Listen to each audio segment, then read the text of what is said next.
Yes, mapagpalang araw po sa ating lahat. Ngayon ay magluluto naman po ako ng chicken adobo.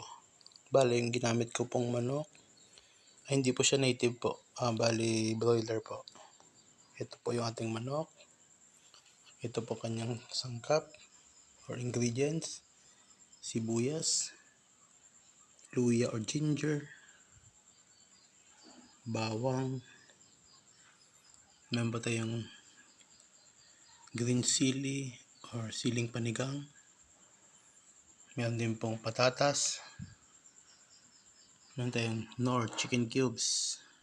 Knorr baka naman. May pamintang durog. May coconut vinegar or sukang tuba.